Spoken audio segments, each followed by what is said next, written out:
പ്രണവും സുജയും കൂടെ കാറും എടുത്തിട്ട് ചുമ്മാ റാൻഡമായിട്ട് പിള്ളേരെ പിടുത്തക്കാരെ പോലെ ഞാൻ നടക്കാൻ ഇപ്പം ഭീമാപ്പള്ളിയിലൊക്കെ ഒരു എന്തൊരു ടർഫിലൊക്കെ പോയി ഫുട്ബോൾ കളിക്കുന്ന പിള്ളേരൊക്കെ ഇങ്ങനെ നോക്കിയിരിക്കുമായിരുന്നു. കാസ്റ്റിങ്ങിൻ്റെ പുറകിൽ ഒരുപാട് ഹാർഡ് വർക്ക് നടന്നിട്ടുണ്ട്. നമുക്കത് വളരെ എഫക്റ്റീവായിട്ട് സ്ക്രീനിൽ കാണാൻ പറ്റും. അതെ. So how long did it take to bring all these talents into your set? നമ്മൾ കാസ്റ്റിംഗ് കോൾ ഇടുന്നു. കാസ്റ്റിംഗ് കോൾ ഇട്ട് കഴിഞ്ഞിട്ട് അത് അതിൻ്റെ കാസ്റ്റിംഗ് ഡയറക്ടറായിട്ട് കുട്ടികളുടെ കാസ്റ്റിംഗ് ഡയറക്ടറായിട്ടുള്ളത് സാം ജോർജ് ഏട്ടനും പുള്ളിയെ അസോസിയേറ്റ് ചെയ്ത 2 പേര്, സുജയ് സുദർശൻ, പ്രണവ് മോഹൻ.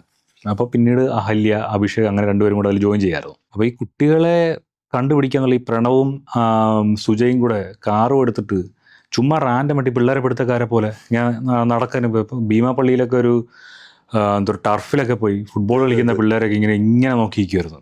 കാസ്റ്റിങ്ങിൽ ഭയങ്കര ഇൻട്രസ്റ്റിംഗ് ആയിട്ടുള്ള കുറച്ച് സാധനങ്ങളുണ്ട്. അതായത് പസ്മൺ ടീമിനെ എങ്ങനെയാണ് എടുത്തതെന്ന് വെച്ച് കഴിഞ്ഞാൽ, നമ്മുടെ റൈറ്റർ മുരളി ഇങ്ങനെ ഇരുന്നിട്ട് വെറുതെ അവന്മാരോട് ഇങ്ങനെ കഥ പറഞ്ഞു, നമ്മുടെ ഇവിടെ ഇലുമിനാറ്റിന്ന് കുറച്ച് ആൾക്കാർ രാത്രി വരുന്നുണ്ട്.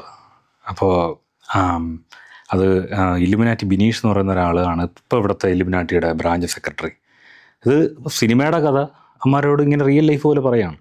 അപ്പോൾ രാത്രി എല്ലാവരും ഉറങ്ങിക്കഴിഞ്ഞാലേ അവർ വരുള്ളൂ. അപ്പോൾ നിങ്ങളിൽ ആർക്കൊക്കെയാണ്? അപ്പോൾ 3 പേര് മുമ്പോട്ട് വന്നു. അതെന്താണ് കേട്ടോ, അതെന്താണ് കേട്ടോ. പിന്നെ മാറിക്കുമ്പോൾ ചേട്ടാ ഇലുമിനാറ്റി ഭയങ്കരതാണ്. കോൺസ്പിറസി വിശ്വസിച്ച് ആൾക്കാരെ അതിലോട്ട് കാസ്റ്റ് ചെയ്തു.